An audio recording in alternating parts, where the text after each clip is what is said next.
ಕೋಗಿಲೆಯ ಧ್ವನಿ ಕೇಳಿ ನನ್ನ ಮನಸ್ಸಿಗೆ ಏನೋ ಆನಂದ ಆಗತ್ತೆ. ಕೋಗಿಲೆ ನನಗೆ ತುಂಬಾ ಇಷ್ಟ. ಹಾಗೆ ಇನ್ನೊಂದು ಪಕ್ಷಿ ಇದೆ, ಅದೇ ಕಾಗೆ. ಒಂದು ಕಾಗೆ, ಇನ್ನೊಂದು ಕೋಗಿಲೆ. ಇವೆರಡಕ್ಕೂ ಬಹಳ ವ್ಯತ್ಯಾಸ ಏನಿಲ್ಲ. ಆದ್ರೆ ಕೋಗಿಲೆಯ ಧ್ವನಿ ಕೇಳಿ ಎಲ್ರಿಗೂ ಸಂತೋಷ ಆಗತ್ತೆ. ಕೋಗಿಲೆ ಎದುರಿಗೆ ಬಂದ್ರೆ ಮನಸ್ಸು ಪ್ರಶಾಂತವಾಗತ್ತೆ. ಅದೇ ಕಾಗೆ ಎದುರಿಗೆ ಬಂದ್ರೆ ಮನುಷ್ಯ ದೂರ ಹೊರಟೋಗ್ತಾನೆ. ಇದ್ಯಾಕೆ ಹೇಗೆ? ಕಾರಣ ಏನು ಅಂದ್ರೆ ಧ್ವನಿ. ಕೋಗಿಲೆಯ ಧ್ವನಿ ತುಂಬಾ ಮಧುರವಾಗಿ ತುಂಬಾ ಸಿಹಿಯಾಗಿರುತ್ತೆ. ಅದೇ ಕಾಗೆಯ ಧ್ವನಿ ಬಹಳನೇ ಕರ್ಕಶವಾಗಿರುತ್ತೆ. ಈ ಕರ್ಕಶ ಧ್ವನಿನ ಕೇಳೋದಕ್ಕೆ ಯಾರಿಗೂ ಇಷ್ಟನೇ ಆಗೋದಿಲ್ಲ. ಈಗ ನೀವೇ ಯೋಚನೆ ಮಾಡಿ, ಯಾವುದೇ ವ್ಯಕ್ತಿ ಬಂದು ನಿಮ್ಮ ಹತ್ರ ಮಾತಾಡಿದಾಗ ಅವನ ಧ್ವನಿ ಚೆನ್ನಾಗಿದ್ರೆ ಏನನ್ಸುತ್ತೆ? ಕರ್ಕಶವಾಗಿದ್ರೆ ಅವನಿಂದ ದೂರ ಹೋಗೋದಕ್ಕೆ ಮನ್ಸಾಗತ್ತೆ.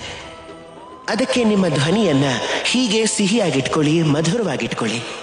ಇದು ನನಗೂ ಬಹಳ ಇಷ್ಟ. ಮನಸ್ಸಲ್ಲಿ ಪ್ರೀತಿ ಇದ್ರೆ ಇದಾಗತ್ತೆ. ಈ ಮನಸ್ಸಲ್ಲಿ ಪ್ರೀತಿಯನ್ನ ಎಚ್ಚರ ಮಾಡ್ಕೊಳ್ಳಿ, ಧ್ವನಿ ತಾನಾಗೆ ಸಿಹಿ ಆಗತ್ತೆ. ಆಗ ಕೃಷ್ಣ ತಾನಾಗೆ ನಿಮ್ಮ ಹತ್ರ ಬರ್ತಾನೆ, ಹಾಗೆ ನಿಮ್ ಜೊತೆ ಹೇಳ್ತಾನೆ. ಏನ್ ಹೇಳಿ? ರಾಧೆ ರಾಧೆ.